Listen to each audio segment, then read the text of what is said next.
News 18ನ digital ಕಂಟೆಂಟ್ಗೆ ತಮಗೆಲ್ಲರಿಗೂ ಆತ್ಮೀಯವಾದಂತಹ ಸ್ವಾಗತ. ಇವತ್ತು CCH 59 ಕೋರ್ಟ್ನಿಂದ ಒಂದು ಮಹತ್ವದ ಆದೇಶ ಹೊರಬಂದಿದೆ. ಈ ಆದೇಶ ನಟ ದರ್ಶನ್ನ ಪಾಲಿಗೆ ದೊಡ್ಡ ಮಟ್ಟದ ಸಂಕಷ್ಟವನ್ನೇ ತಂದಿಟ್ಟಿರುವಂಥದ್ದು. ಯಾಕಂದರೆ ಒಂದು ಕಡೆ ರೇಣುಕಾಸ್ವಾಮಿ ಕೊಲೆ ಪ್ರಕರಣದ A14 ಆರೋಪಿಯಾಗಿರುವಂಥ ಪ್ರದ್ಯೂಷು ತನ್ನನ್ನು ಮಾಫಿ ಸಾಕ್ಷಿಯಾಗಿ ಪರಿಗಣಿಸಿ ಅಂತೇಳಿ ಒಂದು ಅರ್ಜಿಯನ್ನು ಹಾಕ್ಕೊಂಡಿದ್ರೆ, ಈ ಒಂದು ಅರ್ಜಿಗೆ ಆರೋಪಿಗಳ ಪರ ವಕೀಲರು ಕೂಡ ಅಷ್ಟೇ ಆಕ್ಷೇಪಣೆಯನ್ನು ವ್ಯಕ್ತ ಮಾಡ್ತಾರೆ. ಯಾವುದೇ ಕಾರಣಕ್ಕೂ ಕೂಡ ಪ್ರದೋಷ್ ಹಾಕಿರುವಂಥ ಅರ್ಜಿಯನ್ನು ನೀವು ಕನ್ಸಿಡರ್ ಮಾಡೋಂಗಿಲ್ಲ. ಯಾಕಂದರೆ ಈ ಕ್ರೈಮ್ನಲ್ಲಿ ಪ್ರದೋಷ್ ಕೂಡ ಅಷ್ಟೇ ಭಾಗಿಯಾಗಿದ್ದಾನೆ. ಆತ ನಾಳೆ ದಿನ ಹೇಳಿಕೆ ಕೊಟ್ಟಂಥ ವೇಳೆಯಲ್ಲಿ ಇವರ ವಿರುದ್ಧವಾಗಿ ಹೇಳಿಕೆಯನ್ನು ಕೊಡ್ತಾನೆ. ಆ ಕಾರಣಕ್ಕೋಸ್ಕರ ಇದನ್ನು ಕನ್ಸಿಡರೇ ಮಾಡಬೇಡಿ. ಒಂದು ವೇಳೆ ಕನ್ಸಿಡರ್ ಮಾಡಬೇಕು ಅಂತಂದರೆ ನಮ್ಮ ಒಂದು ವಾದವನ್ನು ಕೂಡ ಅಷ್ಟೇ ಕೇಳಿ ಅನ್ನುವಂಥ ಒಂದು ಮನವಿಯನ್ನು ಕೂಡ ಅಷ್ಟೇ ಕೋರ್ಟ್ಗೆ ಮಾಡ್ಕೊಂಡಿದ್ರು. ಅದರ ಹೊತ್ತು ವಾದ ಮತ್ತು ಪ್ರತಿವಾದ ಇವತ್ತು 59ನೇ CCH ಕೋರ್ಟಲ್ಲಿ ನಡೆಯುತ್ತೆ. ಈ ಸಂದರ್ಭದಲ್ಲಿ ಆರೋಪಿಗಳ ಪರ ವಕೀಲರು ಆರೋಪಿಗಳ ಒಂದು ಮಾತನ್ನು ಕೂಡ ಅಷ್ಟೇ ಕೇಳಬೇಕು, ಪ್ರತಿಯೊಬ್ಬ ಆರೋಪಿಯಿಂದಲೂ ಕೂಡ ಅಷ್ಟೇ ಹೇಳಿಕೆಯನ್ನು ಪಡ್ಕೊಳ್ಬೇಕು ಅನ್ನುವಂಥ ಒಂದು ಮನವಿಯನ್ನು ಮಾಡ್ತಾರೆ. ಆದರೆ ಕೋರ್ಟ್ ಕೊನೆಯದಾಗಿ ಕನ್ಸಿಡರ್ ಮಾಡಿರುವಂತಹದ್ದು ಮಾಫಿ ಸಾಕ್ಷಿಯ ಅರ್ಜಿಗೆ ಆರೋಪಿಗಳ ಆಕ್ಷೇಪಣೆ ಅನ್ನುವಂಥದ್ದು ನೆಸೆಸಿಟಿ ಇಲ್ಲ ಅನ್ನುವಂಥ ನಿಟ್ಟಿನಲ್ಲಿ ಅದನ್ನು ಆದೇಶವನ್ನು ಕೊಟ್ಟಿದೆ. ಜೊತೆಗೆ ಆರೋಪಿಗಳ ಹೇಳಿಕೆ ನೆಸೆಸಿಟಿನೇ ಇಲ್ಲ ಅನ್ನುವಂಥ ಒಂದು ಆರ್ಡ್ರನ್ನು ಮಾಡಿರುವಂಥದ್ದು. ಇದರಿಂದ ನಟ ದರ್ಶನ್, ಪವಿತ್ರ ಗೌಡ ಸೇರಿದಂತೆ ಉಳಿದಂಥ ಆರೋಪಿಗಳಿಗೆ ದೊಡ್ಡ ಮಟ್ಟದ ಸಂಕಷ್ಟವನ್ನೇ ತಂದಿರುವಂಥದ್ದು. ಆದರೆ ಪ್ರದೋಷ್ ಹಾಕಿರುವಂಥ ಒಂದು ಅರ್ಜಿ ಏನಿತ್ತು ಮಾಫಿ ಸಾಕ್ಷಿ ಅಂತ ಕನ್ಸಿಡರ್ ಮಾಡಿ ಅಂತ ಹೇಳ್ಬಿಟ್ಟು ಆ ಆದೇಶವನ್ನು ಮುಂದೂಡಿರುವಂಥದ್ದು. ಬಹುತೇಕ ಆ ಆದೇಶ ನಾಳೆ ಅಥವಾ ನಾಳಿದ್ರ ಒಳಗಾಗಿ ಆರ್ಡ್ರ್ ಕೂಡ ಅಷ್ಟೇ ಬರುತ್ತೆ. ಆ ಆರ್ಡ್ರ್ ಬಂದಂಥ ಬಳಿಕ ಏನಾದರೂ ಕೋರ್ಟ್ ಮಾಫಿ ಸಾಕ್ಷಿ ಅಂತ ಏನಾದರೂ ಕನ್ಸಿಡರ್ ಮಾಡಿ ಅಂತ ಏನಾದರೂ ಸೂಚನೆಯನ್ನು ಕೊಡ್ತು ಅಂತಂದರೆ ಮುಂದೇನಾಗುತ್ತೆ ಅನ್ನುವಂಥದ್ದನ್ನು ಕೂಡ ನಾನು ಹೇಳ್ತೀನಿ. ಈಗಾಗಲೇ ಪ್ರದೋಷ್ ಮಾಫಿ ಸಾಕ್ಷಿಯನ್ನು ಪ್ರಾಸಿಕ್ಯೂಷನ್ ಅಕ್ಸೆಪ್ಟ್ ಮಾಡ್ಕೊಂಡಿದ್ದಾರೆ. ಈ ಜಡ್ಜ್ ಆದೇಶಕ್ಕೋಸ್ಕರ ಅವ್ರು ಕಾಯ್ತಾ ಇರುವಂಥದ್ದು. ಜಡ್ಜ್ ಏನಾದರೂ ಮಾಫಿ ಸಾಕ್ಷಿ ಅಂತ ಕನ್ಸಿಡರ್ ಮಾಡಿ ಅಂದಂಥ ವೇಳೆಯಲ್ಲಿ ಮುಂದೆ ಒಂದು ಡೇಟನ್ನು ಕೊಡ್ತಾರೆ. ಈ ಪರ್ಟಿಕ್ಯುಲರ್ ಅಂತ ದಿನದಂದು ಈ ಆರೋಪಿಯ ಹೇಳಿಕೆಯನ್ನು ದಾಖಲು ಮಾಡ್ಕೊಳ್ಳಿ ಅಂತ ಹೇಳ್ತಾರೆ. ಆ ಒಂದು ಹೇಳಿಕೆಯನ್ನು ಕೂಡ ಅಷ್ಟೇ ವಿಡಿಯೋ ಚಿತ್ರೀಕರಣ ಮಾಡ್ಕೊಳ್ತಾರೆ. ಆ ಕಂಪ್ಲೀಟಾಗಿ ಹೇಳಿಕೆ ದಾಖಲು ಮಾಡ್ಕೊಂಡಿದ್ದಾದಂತಹ ಬಳಿಕ ಪ್ರಾಸಿಕ್ಯೂಷನ್ ಮತ್ತೆ ಒಂದು ತೀರ್ಮಾನಕ್ಕೆ ಬರುತ್ತೆ. ಹೌದು, ಈತ ಮಾಫಿಯೇ ಸಾಕ್ಷಿಯಾಗಿ ಬದಲಾಗಿದ್ದಾನ, ಅಥವಾ ಈತ ಏನಾದರೂ ತನಿಖೆಯ ದಿಕ್ಕನ್ನು ಬದಲಿಸುವಂಥ ಒಂದು ಕೆಲಸವನ್ನು ಮಾಡ್ತಿದ್ದಾನ, ಅಥವಾ ಸುಳ್ಳು ಹೇಳಿಕೆಗಳನ್ನು ಕೊಡೋದಕ್ಕೆ ಮುಂದಾಗ್ತಿದ್ದಾನ ಅಂತ ಏನಾದರೂ ಅನ್ಸಿದ್ರೆ ಆಗ ಪ್ರಾಸಿಕ್ಯೂಷನ್ ಒಂದು ತೀರ್ಮಾನಕ್ಕೆ ಬರುತ್ತೆ. ಈತ ಸುಳ್ಳು ಹೇಳ್ತಿದ್ದಾನೆ, ತನಿಖೆ ದಿಕ್ಕು ತಪ್ಪಿಸ್ತಿದ್ದಾನೆ ಅಂತಂದರೆ ರಿಜೆಕ್ಟ್ ಮಾಡುವಂತಹ ಒಂದು ಅವಕಾಶವೂ ಕೂಡ ಅಷ್ಟೇ ಪ್ರಾಸಿಕ್ಯೂಷನ್ಗೆ ಹೇಳಿಕೆ ದಾಖಲು ಮಾಡ್ಕೊಂಡಿದ್ದಾದಂತಹ ಬಳಿಕ ಇದೆ.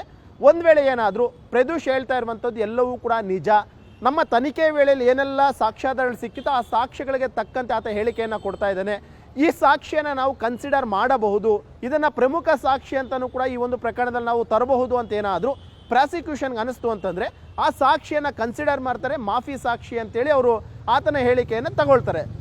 ಮುಂದೆ ಆ ಪ್ರದೋಷ್ನ ಹೇಳಿಕೆಯೇ ಈ ಪ್ರಕರಣದ ಪ್ರಮುಖವಾದಂಥ ಸಾಕ್ಷಿ ಆದರೂ ಕೂಡ ಅಷ್ಟೇ ಆಶ್ಚರ್ಯ ಇಲ್ಲ. ಯಾಕಂದರೆ ಪ್ರದೋಷ್ ಈಗಾಗಲೇ ಮಾಫಿ ಸಾಕ್ಷಿಯಲ್ಲಿ ಅರ್ಜಿ ಹಾಕುವಂಥ ಸಂದರ್ಭದಲ್ಲಿ 11 ಪುಟಗಳ ವಿಸ್ತಾರವಾದಂಥ ಅಂಶಗಳನ್ನು ಆತ ಅದರಲ್ಲಿ ಉಲ್ಲೇಖವನ್ನು ಮಾಡಿದ್ದಾನೆ. ಅದರಲ್ಲಿ 2024 ಜೂನ್ 8ನೇ ತಾರೀಕಿನಂದು ಏನಾಯಿತು ಅನ್ನುವಂಥದ್ದನ್ನು ಕಂಪ್ಲೀಟಾಗಿ ಅದರಲ್ಲಿ ಹೇಳಿದ್ದಾನೆ.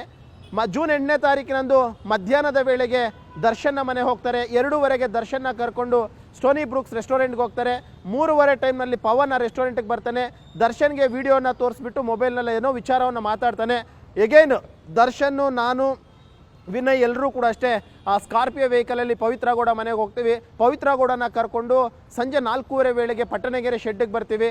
5:15ವರೆಗೂ ಕೂಡ ಶೆಡ್ನಲ್ಲಿ ದರ್ಶನ್ನು ರೇಣುಕಾಸ್ವಾಮಿಯ ಮೇಲೆ ಯಾವ್ಯಾವ ರೀತಿಯಲ್ಲಿ ಹಲ್ಲೆಯನ್ನು ಮಾಡಿದ್ರು, ಯಾವ ರೀತಿ ಚಿತ್ರಹಿಂಸೆಯನ್ನು ಕೊಟ್ಟರು, ಯಾವ ರೀತಿಯಾಗಿ ಆತನ ಮರ್ಮಾಂಗಕ್ಕೆ ಹೋದ್ರು, ಜೊತೆಗೆ ಆತನ ಎದೆ ಮೇಲೆ ಕಾಲಿಟ್ಟು ಯಾವ ರೀತಿಯಾಗಿ ಹೋದ್ರು, ಹೀಗೆ ಪ್ರತಿಯೊಂದನ್ನು ಕೂಡ ಅಷ್ಟೇ ಕೂಲಂಕುಷವಾಗಿ ಆತ ನಮೂದು ಮಾಡಿರುವಂಥ ಆತ ಹಾಕಿರುವಂಥ ಅರ್ಜಿಯಲ್ಲಿ ಪ್ರದೋಷ್ ಹೇಳಿರುವಂಥದ್ದು. ಇದರ ಜೊತೆಗೆ ಪ್ರದೋಷು ತಾನು ಹಲ್ಲೆ ಮಾಡ್ತಿರುವಂಥ ಸಂದರ್ಭದಲ್ಲಿ ಹೊಡೆಯುವಂಥದ್ದು ಬೇಡ ಅಂತೇಳಿ ತಡೆಯುವಂಥ ಒಂದು ಕೆಲಸವನ್ನು ಕೂಡ ಮಾಡಿದೆ. ಆದರೆ ದರ್ಶನ್ ಕೇಳಿರಲಿಲ್ಲ. ಬದಲಾಗಿ ಪವಿತ್ರ ಗೌಡಗೆ ರೇಣುಕಾಸ್ವಾಮಿನ ಚಪ್ಪಲಿಯಿಂದ ಹೊಡೆಯುವಂತ ಹೇಳಿದ್ದು ಕೂಡ ಅಷ್ಟೇ ಇದೇ ದರ್ಶನ್ ಅನ್ನುವಂಥದ್ದನ್ನು ಕೂಡ ಆತ ಹಾಕಿರುವಂಥ ಅರ್ಜಿಯಲ್ಲಿ ಉಲ್ಲೇಖವನ್ನು ಮಾಡಿದ್ದಾರೆ. ಇದೆಲ್ಲವೂ ಕೂಡ ಅಷ್ಟೇ ನಾಳಿನ ದಿನ ಆತ ಸಾಕ್ಷಿ ಅಂತ ಏನಾದರೂ ಹೇಳಿದಂಥ ವೇಳೆಯಲ್ಲಿ ಬಹುತೇಕ ನಟ ದರ್ಶನ್ಗೆ ದೊಡ್ಡ ಮಟ್ಟದ ಸಂಕಷ್ಟ ಅನ್ನುವಂಥದ್ದು ಎದುರಾಗುತ್ತೆ ಅಂತ ಹೇಳ್ಬೋದು. ಯಾಕಂದರೆ ಪಟ್ಟಣಗೆರೆ ಶೆಡ್ನಲ್ಲಿ ಈಗಾಗಲೇ ಸಾಕಷ್ಟು ಸಾಕ್ಷ್ಯಾಧಾರಗಳನ್ನು ಕಲೆಕ್ಟ್ ಮಾಡ್ಕೊಂಡಿದ್ದಾರೆ.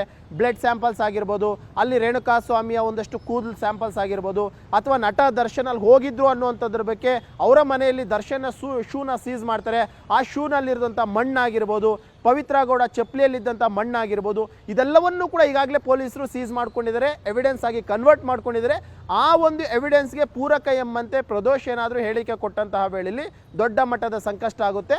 ಮತ್ತೊಂದೇನು ಅಂತಂದರೆ, ಕೋರ್ಟ್ ಇವತ್ತು ಆದೇಶ ಕೊಡುವಂಥ ಸಂದರ್ಭದಲ್ಲಿ ಹೇಳಿರುವಂಥದ್ದು, ಮಾಫಿ ಸಾಕ್ಷಿಯ ಅರ್ಜಿಗೆ ಆರೋಪಿಗಳು ಯಾರು ಕೂಡ ಅಬ್ಜೆಕ್ಷನ್ ಹಾಕುವಂತಿಲ್ಲ ಅಂತೇಳಿದರೆ. ಆದರೆ ಮತ್ತೊಂದು ರೈಟ್ಸ್ ಇದೆ, ಅದೇನು ಅಂತಂದರೆ ಮಾಫಿ ಸಾಕ್ಷಿ ಹೇಳಿಕೆ ಕೊಟ್ಟಿದ್ದಾದಂತಹ ಬಳಿಕ ಕ್ರಾಸ್ ಎಕ್ಸಾಮಿನೇಷನ್ ಮಾಡುವಂತಹ ಅಧಿಕಾರ ಆರೋಪಿಗಳ ಪರ ವಕೀಲರಿಗಿದೆ ಅನ್ನುವಂಥದ್ದು ಹೇಳಿದರೆ. ಈ ಕಾರಣಕ್ಕೋಸ್ಕರ ಆರೋಪಿಗಳ ಪರ ವಕೀಲರಿಗ ನೆಕ್ಸ್ಟು ಪ್ರದೋಷ್ನೇನಾದರೂ ಕೋರ್ಟ್ ಅಕ್ಸೆಪ್ಟ್ ಮಾಡಿ ಮಾಫಿ ಸಾಕ್ಷಿ ಅಂತ ಕನ್ಸಿಡರ್ ಮಾಡ್ತು ಅಂತಂದರೆ, ಆತ ಹೇಳಿಕೆ ಪಡೆದಿದ್ದಾದಂತಹ ಬಳಿಕ ಕ್ರಾಸ್ ಎಕ್ಸಾಮಿನೇಷನ್ ಮಾಡೋದಕ್ಕೊಂದು ಅವಕಾಶ ಇದೆ. ಆ ಸಂದರ್ಭದಲ್ಲಿ ಬೇಕಾದರೆ ಪ್ರದೋಷ್ ಏನು ಹೇಳಿಕೆಯನ್ನು ಕೊಟ್ಟ ಆ ಒಂದು ಹೇಳಿಕೆಗೆ ತಕ್ಕಂತೆ ಕ್ರಾಸ್ ಎಕ್ಸಾಮಿನೇಷನ್ ಮಾಡುವಂತಹ ಒಂದು ಪವರ್ಸು, ಅಧಿಕಾರ ಆರೋಪಿಗಳ ಪರ ವಕೀಲರಿಗಿರುತ್ತೆ. ಆದರೆ ಕೋರ್ಟ್ ಕ್ಲಿಯರ್ ಕಟ್ಟಾಗಿ ಹೇಳಿರುವಂತಹದ್ದು, ಮಾಫಿ ಸಾಕ್ಷಿ ಅರ್ಜಿ ಏನು ಹಾಕ್ಕೊಂಡಿದ್ದಾರೆ ಅದಕ್ಕೆ ಆರೋಪಿಗಳು ಯಾವುದೇ ಕಾರಣಕ್ಕೂ ಆಕ್ಷೇಪಣೆ ಸಲ್ಲಿಸುವಂತಿಲ್ಲ ಅನ್ನುವಂಥ ಒಂದು ಮಹತ್ವವಾದಂಥ ಆದೇಶವನ್ನು 59ನೇ CCH ಕೋರ್ಟ್ ಈಗಾಗಲೇ ಕೊಟ್ಟಿರುವಂಥದ್ದು. ಎಲ್ಲೋ ಒಂದು ಕಡೆ ನಟ ದರ್ಶನ್ ಇವತ್ತು ತುಂಬ ಟೆನ್ಷನಲ್ಲಿದ್ದರು.